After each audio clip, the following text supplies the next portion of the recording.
لە سەرەتای ڕاگەاندنی ئاگربەز لە سووریا لە ناوەڕاستی مانگی شوباتی ڕابردوودا کە داعش و بەرەی نوسرە ناگرنەوە بە هێواشی ڕێکوتنەکە بەرەو لاوازی دەڕوات و هەردوو لایەنی حکوومەت و ئۆپۆزیسیۆنیش یەکتر بە پێشێلکردنی ڕێکوتنەکە تۆمەتبار دەکەن.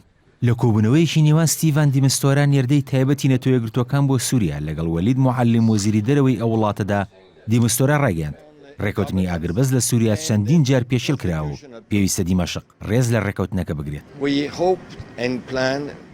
لە بەرامبەریشدا موعەلیم بە دیمستۆرای ڕاگەیاند ئەوەی ڕێکوتنی ئاگربەستەکەی پێشێل کردووە ژمارە گروپی چەکدارن کە ڕێنمایی لە تورکیا و سعودیە وەردەگرن.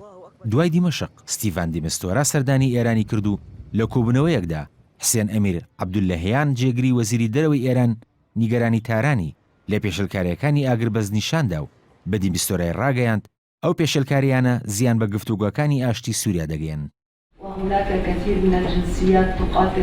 هاوکات بەسمە قەزمانی ئەندامی دەستەی باڵای ئۆپۆزیسیۆنی سووریا بۆ دانوستانەکانی ژنێڤ جەختی کردەوە ڕێکوتنی ئاگربەستەکە هێندەی نەماوە هەڵبۆشێتەوە و ئەمریکا و رووسیاش شکستیان هێناوە لە ئەرکەکانیان.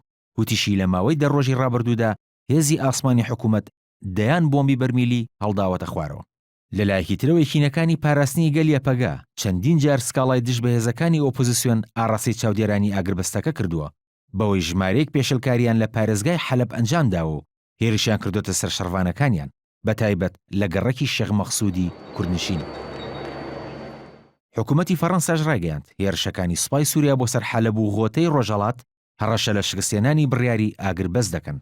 لە کۆنفرانسێکی هەواڵیشدا مارک تۆنەر وتەبێژی وەزارەتی دەرەوەی ئەمریکا ڕاگەیاند ئەگەر رووسیا هێرشە ئاسمانیەکانی دژ بە داعش ئەنجام بدات ئەوا دەستخۆشی لێ دەکەین، بەڵام سەبارەت بە پارێزگای حەلەب دەبێت مۆسکۆ ڕوونکردنەوە بدات کە کام لایەن تیایدا دەکاتە ئامانج، چونکە دۆخی پارێزگاکە ناجێگیر و ئاڵۆزە. لەو چوارچێوەشدا سێرگی ڕۆدسکۆی سەرۆکی دەستەی سوپاسالاری رووسیا ڕاگەیاند نزیکەی 9500 چەکداری بەری نوسرە لە باشووری ڕۆژئاوا و باشووری حەلەب گرت بوونەتەوە و پلانیان هەیە هێرشێکی بەرفراوان بۆ بڕینی ڕێگەی نێوان حەلەب و دیمەشق ئەنجام بدەن. لە ڕووی سیاسیشەوە بڕیارە ڕۆژی چوارشەممە دانوستانەکانی جنێڤ دەست پێ بکاتەوە و بەپێی ئەو نەخشە ڕێگایش کە نەتەوە یەکگرتووەکان دایناوە بڕیارە دانوستانەکان پێکێنانی حکوومەتێکی کاتی لە هاوینی داهاتوودا لێ بکەوێتەوە و دواتریش لە ماوەی 12 مانگدا هەڵبژاردننی پەرلەمانی و سەرۆکایەتی لە سووریادا ئەنجام بدرێن. لە کۆبوونەوەیەکیشیدا لەگەڵ شاندێکی پەرلەمانی رووسیا بەشار ئەسەد ئاماژەی بەوە کرد فیدراڵی سووریا وێران دەکات. ئەسەد وتیشی دەکرێت کێشەکانی سووریا بەڕێگەی ئاشتی و لە چوارچێوەی گفتوگۆکانی جنێڤدا چارەسەر بکرێن.